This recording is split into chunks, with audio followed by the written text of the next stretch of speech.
Hello friends, तो आज से हम एक न्यू सीरीज़ जो है वो स्टार्ट करने वाले हैं, जो है आपकी बायोकेमिस्ट्री और मेटाबॉलिज्म की। जिसमें सबसे पहला जो टॉपिक आता है आपका, वो आता है आपका कार्बोहाइड्रेट्स, जिसमें हम मोनोसेक्राइड, डाइसेक्राइड और पॉलीसेक्राइड के बारे में पढ़ते हैं। तो इस वीडियो के द्वारा आपको मोनोसेक्राइड के बारे में, डाइसेक्राइड के बारे में और पॉलीसेक्राइड के बारे में डिटेल मैं आपको बताऊँगी। तो आइए सबसे पहले बात करते हैं कि कार्बोहाइड्रेट्स होते क्या हैं। तो देखिए, कार्बोहाइड्रेट्स क्या होते हैं। कार्बोहाइड्रेट्स ये ऑर्गेनिक कंपाउंड होते हैं जो बने हुए होते हैं कार्बन से, हाइड्रोजन से और ऑक्सीजन से, और इसकी जो रेशो होती है वो होती है CH2ON।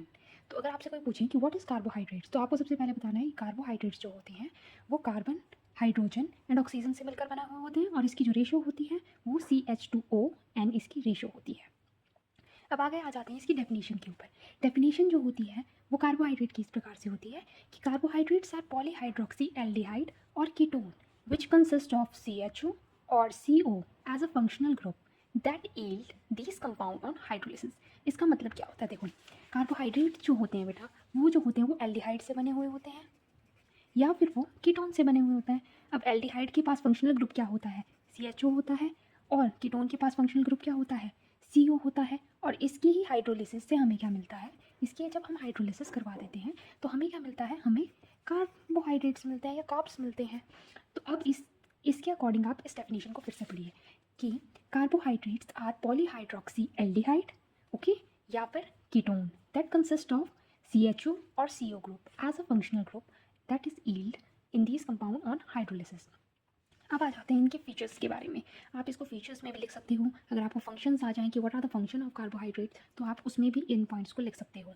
तो पहला फीचर ये है कि they are the biomolecules that act as a body source for energy. की कुछ भी आपको एनर्जी की ज़रूरत हो तो आपको सबसे पहले कार्बोहाइड्रेट से मिलती है। इसीलिए कभी भी आप रनिंग कर रहे हो, आपको बहुत ज़्यादा ऐसा लग रहा है कि आप चक्कर खा कर गिर जाओगे, तो आपको क्या एकदम से ग्लूकोज पिला दिया जाता है। तो इंस्टेंट एनर्जी जो होती है वो आपको किससे मिलती है, कार्बोहाइड्रेट से मिलती है। इसी के साथ अगला पॉइंट जो है वो ये है कि it act as precursor for many organic compound such as fatty acid और अमीनो एसिड। कि अगर फैटी एसिड्स को बनाना हो या फिर आपका अमीनो एसिड्स को बनाना हो तो उसको बनाने के लिए प्रिकर्सर की तरह काम करता है। इसी के साथ अगला जो है स्ट्रक्चरल कंपोनेंट होता है। ये आपको पता है कि जो आपकी ग्लाइकोजन होती है, स्टार्च होता है, वो सेल मेम्ब्रेन बनाने के लिए हेल्प करता है। तो आप लिख सकते हो कि structural component for many organism such as plants में जो सेलुलोज जो बना हुआ होता है वो कार्बोहाइड्रेट्स से ही मिलकर बना हुआ होता है। इसके बारे में मैं आपको आगे बताऊंगी कि इसका स्ट्रक्चर कैसा होता है, कैसे बना हुआ होता है। इसके बाद अगला पॉइंट है इट स्टोर एनर्जी। देखो, ये एनर्जी फॉर्म में स्टोर होता है।